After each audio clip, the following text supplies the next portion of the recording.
was back by No Demand at All, me. I just was making this video because I want to let everyone know who's hit me up since my last blog post before I deactivated my Instagram and all social media platforms that clearly I'm back, just on Instagram and Facebook. And I just want to let you guys know that I'm getting better. Some days are harder than most, but it's all a stepping stone for me, and I just want to make this video for all of the people who contacted me when they saw the posts, who messaged me on every single one of my social media platforms, as well as personally. I just really want to say thank you. It truly means the world to me. I don't know how to really express that, but I do appreciate it. A lot of the things that people have sent me and said to me, it really hit hard, and it made me feel something that I haven't felt in a long time.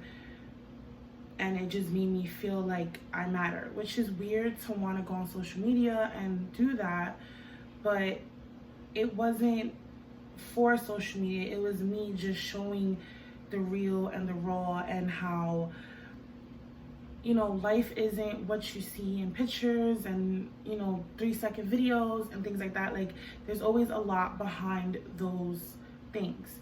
And I, for one, am one of those people where if you see my social media, it looks like I'm living my best life, and in that moment I am, but after those moments are gone, I still battle with depression and anxiety and PTSD, and I struggle with being a mom sometimes, and being a wife, being a human. It's just hard. I think everyone can relate to that, and with some people they're better at, you know, just sweeping it under the rug, and others, like me, we kind of just push it to the back until it gets to the point where it's bombarding to get to the front, and it has to be released, and sometimes it's not in the healthiest manner.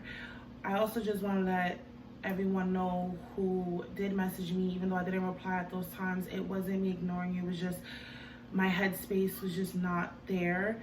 And no, I did not harm myself. No, I didn't harm my kids or anything.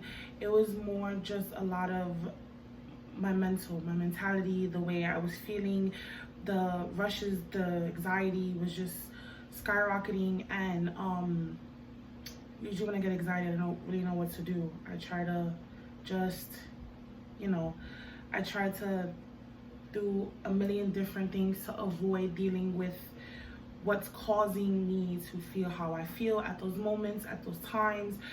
So it's just a lot of building blocks that I'm working on now.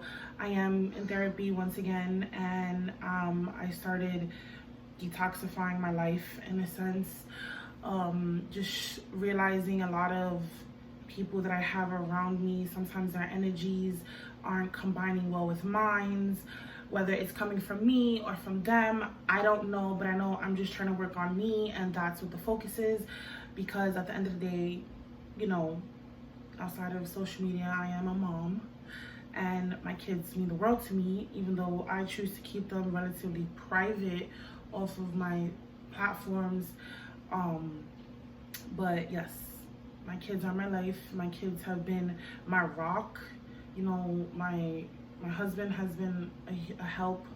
You know, it's still kind of a learning tool for him as well, which I have to learn to accept. Not everyone knows how to deal with me and the things I've been through that a lot of people just can't understand. So yeah, and I really just want to say thank you to like the 2 people in my life who really just stopped everything and chose to be here for me when, you know, you don't really have to. And those 2 people, it's weird because one's been my best friend since we were kids. We don't even know how we became best friends.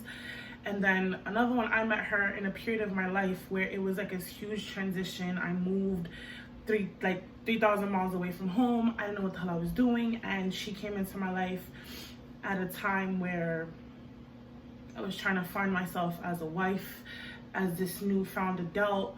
So them two together have been a constant outside of my kids and my husband. And of course, my Nina, she's like my fucking rock.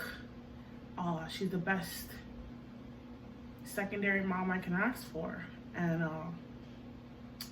yeah, so it's just been building blocks, honestly. And the point of this video is just to say thank you to those who reached out to me, and I appreciated the messages. I sincerely took them to heart. They meant the world to me. They still do. A lot of the messages I did screenshot and save for those hard days, and I just want to let you guys know that you guys are true guardian angels. Whether we're not friends, or we're friends in passing, and we're acquaintances, or we just have a bunch of mutual people on social media and we just added one another, those messages still meant the world to me. And I just want to say thank you, and don't stop reaching out to people who need it, because it matters and it can save someone. A lot of those messages kept me up, you know, when I was like in my room sitting by myself in the dark just thinking. I read a lot of those messages and it helped me. So thank you for that, like every single one of you. But yeah, I just want to let you guys know that I'm trying to get better, and this is my life, unfiltered, with no type of hidden stories except for just what it is. And a lot of the times I battled with being open, not just publicly but personally, with people in passing who I've tried to create friendships with. It's hard to get people to understand that me being me is not just hard with expressing it to you. It's hard with me accepting it, coming to terms with it, learning to live with it, learning how to get past it. So yeah, that's really it. I think I was rambling, but anyways, thank you everyone. Like I said, I'm taking it one day at a time, and this is just the beginning of a long overdue road to recovery. So just remember, always try to keep in contact with those family members who seem to be distant, because we don't know who's going through what. And a simple text message, a call, it can actually save someone's life. So let's just always keep those in mind.